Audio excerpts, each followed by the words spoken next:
Jadi pada pagi hari ini, hari Rabu, tanggal 27 ya, pagi hari ini jam 8 kami Dinas Perumahan Pemukiman beserta tim TABG, tim ahli bangunan gedung pemerintah Kota Bandar Lampung ini langsung meninjau ke lokasi.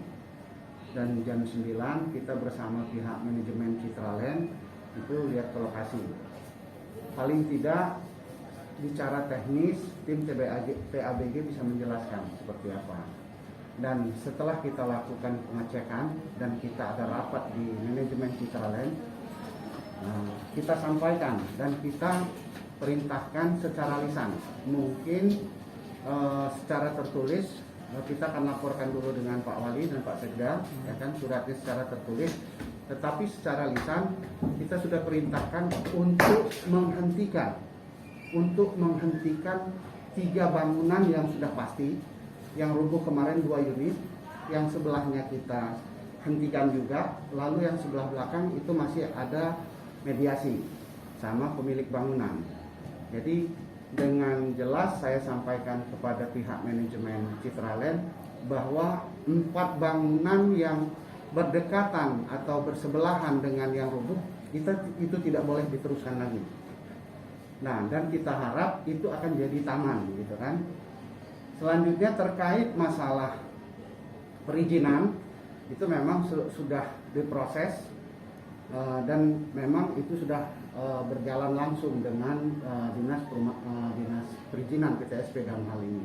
Nah, jadi untuk secara detail saya sampaikan bahwa pemerintah Kota Bandar Lampung dalam hal ini Dinas Perumahan Pemukiman sudah menghentikan pembangunan yang rubuh itu, termasuk 2 unit yang ada di sebelah kiri dan di belakangnya. Saya pikir itu, Bapak-bapak. Bang, penyebabnya apa sih Bang itu Bang? Ya, hasil tinjauan di lapangan berdasarkan apa yang disampaikan oleh tim TABG kita, bahwa betul itu memang bangunan itu berdiri, ini yang rubuh yang 2 unit ya, bangunan itu berdiri di atas urukan. Nah, sehingga kita tidak membolehkan lagi ketika memang ia akan membangun di situ, dia harus relokasi. Itu penyebabnya. Blok itu tidak ada kegiatan lagi. Untuk di blok A9 itu tidak ada. Kalau kegiatan sesuai lagi. dengan gambar yang mereka ajukan, Bang, sudah sesuai belum Bang kondisi di lapangan dan gambar yang mereka ajukan, Bang? Karena ada kekhawatiran mereka memaksakan untuk membangun di kawasan. Masalah itu sudah sesuai dengan set plan yang mereka ajukan. Sudah sesuai dengan set plan yang mereka ajukan. Titik, blok dan sebagainya. Sudah sesuai ya? Sudah sesuai di set plan. Artinya ini ada kelalaian dari pihak mereka? Ya, saya tidak bisa langsung mengatakan bahwa memang ini kelalaian atau faktor alam ya, karena memang dua-duanya saling berkaitan. Kita tahu sendiri kelas Citraland mungkin ya sudah nasional lah ya, tidak mungkin mereka juga membangun sembarangan. Tetapi faktor alam juga bisa menentukan.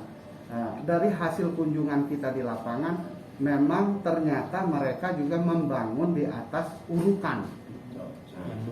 Yang dua, yang rubuh ini.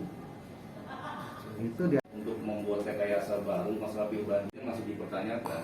Karena longsor dipicu oleh curah hujan yang tinggi, karena memang arus airnya kurang stabil mungkin gitu. Ada atau sudah dikeluarkan oleh pemerintah Kota Bandar Lampung, itu harus mereka betul-betul ikuti. Nah, terkait masalah teknisnya, mungkin kalau pil banjir ke PU, kalau AMDALnya ke BPPLH. ada arahan nggak Bang untuk ditinjau kembali Bang pil banjirnya? Saya pikir nanti mungkin OPD terkait ya yang akan meninjau ke sana, karena memang secara teknisnya kita kurang paham. Tapi TAPD belum ada arahan ke arah sana. Setelah kita tadi ada dinas yang lain di sana ya. Ada katanya dari lingkungan hidup. Kita nggak tahu pasti dinas mana aja yang ke sana. Nah, kalau sesuai dengan Perda RT, Kalau terkait masalah RT RW, untuk diketahui bahwa keberadaan Citraland ini terletak di 3 kecamatan ya, itu Tanjung Karang Pusat, lalu Betung Selatan dan Tanjung Karang Barat. Untuk kawasan perumahan Citraland sesuai dengan RT RW kita nomor 10 tahun 2011 bahwa itu peruntukannya untuk perumahan dan pemukiman. Nah, untuk RT RW-nya sih tidak ada masalah sesuai dengan RT RW yang ada sekarang. Hentikan.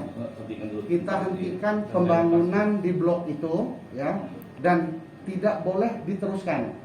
Nah, itu kalau tidak salah blok A9 nomor 6, 7 dan 8 ya.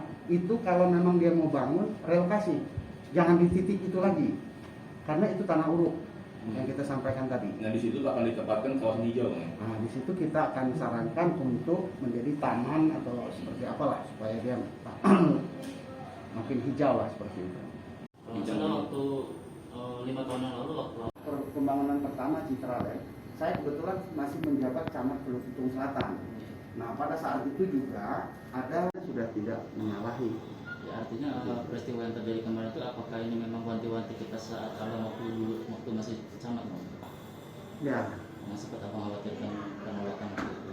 ya kita kan sebagai kepala wilayah pada saat itu, otomatis kan kita harus menampung apa yang menjadi kemauan warga pada saat itu. Tetapi ketika kita bicara ketentuan, ya aturan yang kita kedepankan seperti itu. Bang, mungkin sekali tanggung jawab ya kepada masyarakat sekitar itu. Kalau untuk izin sendiri seperti apa dari Pemkot? Izin apanya? Ya kalau dia diselesaikan Kita akan kita cabut. mengevaluasi lagi atau seperti Dia evaluasi. Ya, Berarti bisa dicabut Pak ya? dia bisa cabut hak ininya, pengembangnya. Kalau itu nggak selesaikan dengan rakyat cepat. Pak, Ya. Pak, kita atas kejadian itu kita bentuk tim apa kita ada langsung Yang ada tamtim urusan Langsung. kecil itu cuma begitu. Kan dia harus patuh. Dia bagusin lagi rumahnya apa? Tambak orang yang kena itu. Dia harus pasang kalut, dia bagusin. Ya, Berarti developernya harus tanggung jawab Pak ya? dia harus tanggung jawab. Ya, dia emang musibah, tapi dia tanggung jawab karena itu dia yang nimbun-nimbun. Oke? penanganan kita masalah COVID-19? Terkait yang masalah itu dasar orang gila. Ya udah kan, itu jalan lebih baik.